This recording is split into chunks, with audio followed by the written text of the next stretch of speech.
Wow, wow. Welcome to a new episode of Nate's MMA Corner. I'm Nate, and if you watch my show, you're in my corner. Today's episode's a post-fight show for UFC Fight Night, Cerrone versus Medeiros, welterweight clash. Wow, this was an amazing card. So this is a post-fight rundown of the main card.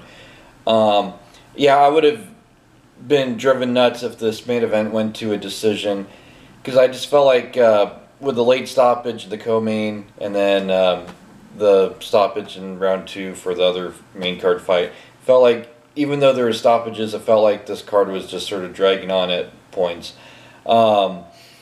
This main event really put a cap on it and really topped it off and was great. So yeah, this is a post-fight rundown of the main card, and let's get started. So yeah, in the welterweight division, we had Donald Cowboy Cerrone versus UFC Medeiros.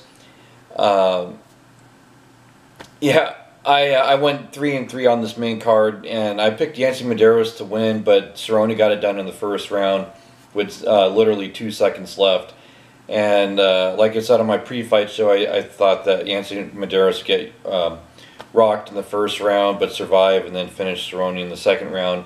And I was right about that first part. Medeiros did get rocked, but then Donald Cerrone was able to capitalize and finish with literally just 2 seconds. And wow, it was a good stand-up battle. They both got rocked at moments. And then Cerrone had that cut on his head, and you're wondering, is that gonna, get worse over the fight, and then maybe doctor might come in or whatever the case is. But yeah, UFC Medeiros was trying, he went for it, and Cerrone was trying and he went for it. And it was just, Cerrone was a better fighter tonight. It was a great main event. Couldn't ask for a better main event for UFC Fight Night.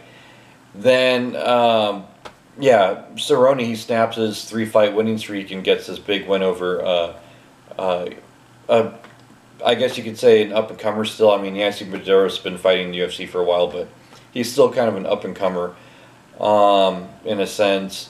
Yancey hasn't reached his peak yet, as far as I'm concerned, in terms of skill and technique. But yeah, Donald Cerrone now ties for most wins, I believe, in the UFC. And pretty amazing stuff. Then in the co-main event in the heavyweight division, we had Derek Lewis versus Marcin Tybura. And just when I thought Marcin Tybura was going to get a decision win here, Derek Lewis, and this was probably my pick for fight of the night, Derek Lewis gets it done, TKO punches. Round 3. Oh yeah, and Cerrone, by the way, he won TKO punches round 1. But anyways, yeah, in this co-main event, heavyweight clash with Derek Lewis and Marcin Tybura, it went kind of back and forth in the grappling the first couple rounds, but I would say Marcin seemed to have the edge overall and was looking to win round 3, and I think he won round 2. And so Marcin was probably going to walk out with a decision win had the fight kept going the way it was. But Derek Lewis was able to switch things around and knock out Marcin Tybura in dramatic fashion. And he was able to really work the cage well. When they were up against the cage, Derek Lewis was really able to switch things around up against the cage. And then that's when he was able to work in those close strikes and take out Marcin Tybura 2 minutes and 48 seconds into this third and final round. So Derek Lewis back with a big win. Then in the lightweight division, we had James Vick versus Francisco Trinaldo. James Vick, basically, he landed some good kicks throughout the first couple rounds. And then round 3, Francisco's trying to get for the finish, going for the finish, and James Vick was doing a good job avoiding the power strikes of Francisco Trinaldo, and then squeak out decision win, 29-28 unanimous decision for James Vick. And it was a good clean win for James Vick. Pretty much everyone would say he easily won the first 2 rounds, and most likely the third round as well. Good win. James Vick needs to get a top 10 opponent in his next fight. Then in the welterweight division, we had Curtis Millender versus Thiago Alves. This was shocked from the get-go. Curtis Millender was keeping Thiago Alves at bay, confusing him, and just switching up his stances and his strikes and making Thiago Alves guess. And I was shocked because I thought Thiago Alves, especially when he got that takedown in the end of the first round, I thought, oh, this will be the game plan in round 2 and 3 is he's going to, use his Brazilian Jiu-Jitsu black belt and bum rush to get those takedowns to get rid of the height and reach advantage of Curtis Millender. Didn't happen, and round 2, it was KO knee, and referee, he called it off there. 2 minutes, 4 minutes and 17 seconds into round 2. And yeah, Curtis Millender walks out with that big victory.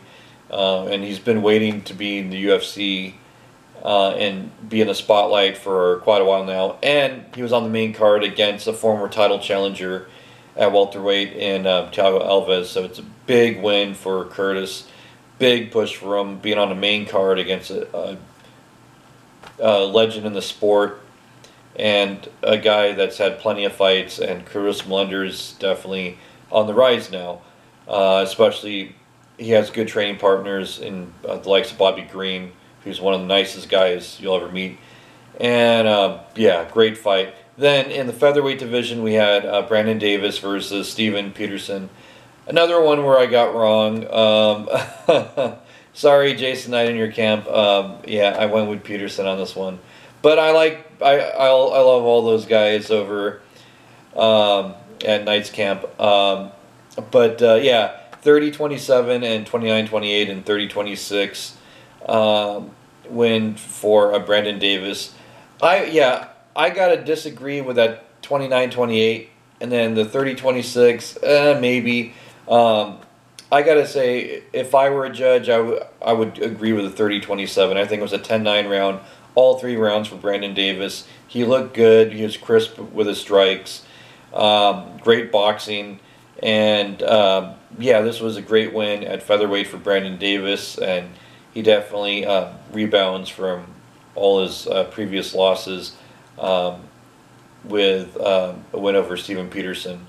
Not that Brandon Davis is on any sort of long losing streak or anything, but he definitely needed this win to prove his worth in the UFC, and he definitely did it. And so Brandon Davis definitely earned his keep in the UFC featherweight division. Yeah, this was a barn burner, and both guys were going for it. And Steven Peterson just didn't have the answers for the strikes, the offensive game plan of Brandon Davis. Then in the lightweight division, to kick off the main card, we had Sage Northcutt versus Thibaut Goulte. And you know what? I was just shocked when Goulte was getting those takedowns left and right. And it kind of had me worried there because I was like, are the judges going to score that, or are they going to factor in that Sage Northcutt's lopsidedly outlanded Goulte? I mean, because I always say it's like if you get a takedown but you don't do anything with it, or you're not landing strikes, yeah, you got the dominant position, but in theory, the dominant position, you should be able to land all the strikes or most of them. You should be outlanding the guy in the less dominant position, 2, 3, 4, 5 strikes to 1. This was a good win for Sage Northcutt, and he outlanded him. This kind of reminded me of Kevin Randleman versus Bas Rutten, where Bas Rutten was on the bottom, but he kept landing on the bottom, and the judges gave it to Bas Rutten, and Kevin Randleman's corner may have had an issue with it. Same thing with here. I could imagine Goudte's corner is like, well, he landed the takedowns, got dominant positions. But Sage Northcutt, I mean, you look at the stats, go on Fight Metric, and you'll see that Sage Northcutt severely outlanded Goulte in this fight. And Sage Northcutt definitely needed this win to keep himself relevant in the crowded lightweight division. And this wraps up the post-fight show for UFC Fight Night, Cerrone versus Medeiros. And stay tuned in the coming days for my pre-fight for Stevens versus Josh Emmett, UFC on Fox. And until then, I will see ya.